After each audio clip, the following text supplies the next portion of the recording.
twist.io.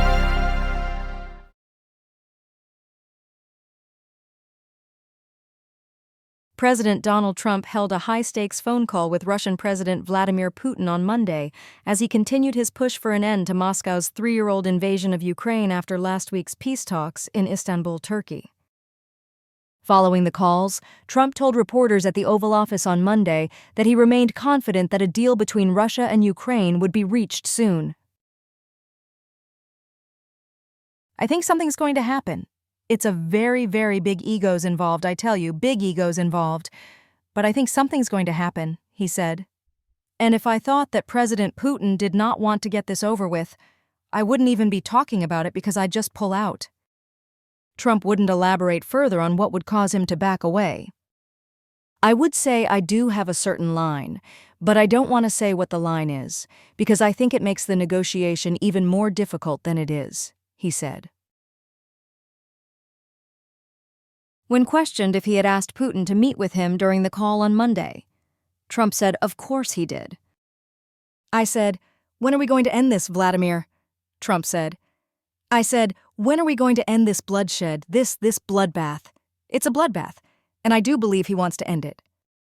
In a post to his conservative social media platform earlier Monday, Trump said the call lasted 2 hours and that he believed it went very well. Trump said Russia and Ukraine will immediately start negotiations toward a ceasefire, and that he spoke with Ukrainian President Volodymyr Zelensky, as well as several NATO leaders after the call with Putin. He also said the Vatican has stated that it would be very interested in hosting the negotiations. While talking to reporters on Monday, Trump said he thought having the talks at the Vatican would be helpful. "There's tremendous bitterness, anger, and I think maybe that could help some of that anger," he said. Putin, speaking to journalists in Sochi, claimed that he is willing to work on a memorandum on a possible future peace agreement with Ukraine, but did not elaborate on what that would look like. "The question is, of course, that the Russian and Ukrainian sides show their maximum desire for peace and find the compromises that would suit all parties," Putin added. Trump had promised to end the war within 24 hours of taking office during the 2024 campaign, but both sides still appear far apart, and Russia has only intensified strikes inside Ukraine. ABC News senior political correspondent Rachel Scott pressed White House Press Secretary Caroline Leavitt earlier Monday if Trump would set a deadline for peace talks during his conversation with Putin. Leavitt said she wouldn't get ahead of Trump on any specific timeline. "His goal is to see a ceasefire and to see this conflict come to an end, and he's grown weary and frustrated with both sides of the conflict," she said of the president. Leavitt also said she believed Trump would certainly be open to meeting with Putin, but let's see how this call goes today. Renewed direct contact with Putin, the last publicly known direct phone call between the two presidents took place in February, comes after Trump's hopes for peace talks progress in Istanbul were scuppered, Putin having declined to attend despite Zelensky's invitation to do so. The Istanbul talks were the first known meeting between representatives of Moscow and Kiev since spring 2022, when the Turkish city hosted the final round of unsuccessful peace negotiations to end Russia's unfolding invasion. Once it became clear Putin would not attend, Trump told reporters of the peace effort, "Nothing's going to happen until Putin and I get together, okay?" And obviously he wasn't going to go, Trump added. "He was going to go, but he thought I was going to go. He wasn't going if I wasn't there. And I don't believe anything's going to happen, whether you like it or not, until he and I get together. But we're going to have to get it solved, because too many people are dying." On Monday, Vice President J.D. Vance said the U.S. is more than open to walking away from negotiations. "We realize there's a bit of an impasse here," Vance told reporters, "and I think the president's going to say to President Putin, 'Look, are you serious? Are you real about this?' Because the proposal from the United States has always been, look, there are a lot of economic benefits to thawing relations between Russia and the rest of the world, but you're not going to get those benefits you keep on killing a lot of innocent people." It's not clear what concessions, if any, the United States has demanded of Russia.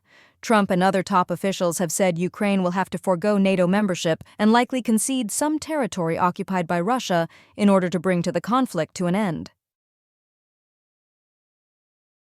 Trump's repeated threats of further sanctions on Russia have so far failed to precipitate any notable shift in Moscow's war goals, which, according to public statements by officials, still include Ukraine's ceding of 4 regions, which Russian forces do not fully control, plus Crimea, as well as a permanent block on Kyiv's accession to NATO.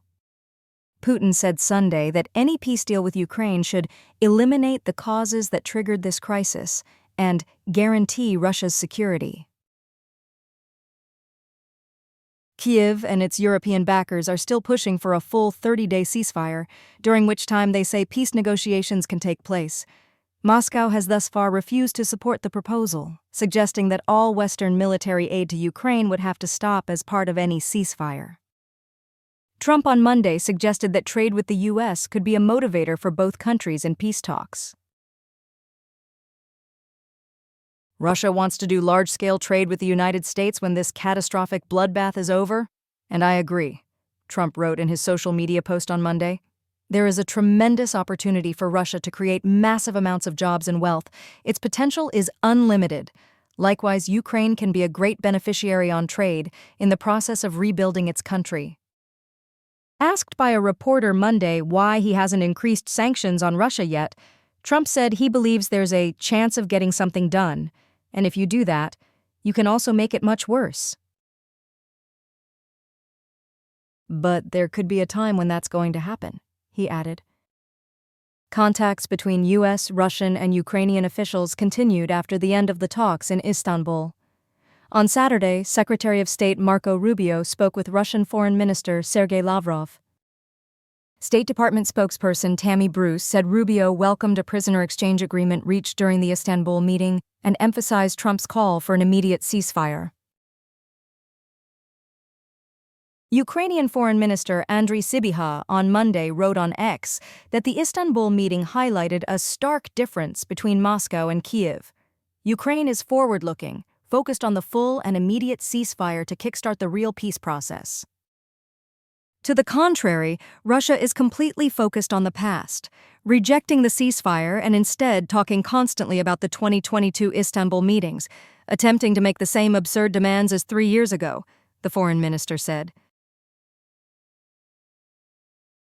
This is yet another reason why pressure on Russia must be increased, Sybiha added. Moscow must now understand the consequences of impeding the peace process. Meanwhile, long-range strikes by both sides continued. On Sunday night into Monday morning, Ukraine's Air Force said Russia launched 112 drones into the country, 76 of which were shot down or jammed. Damage was reported in 5 regions of Ukraine, the Air Force said in a post to Telegram.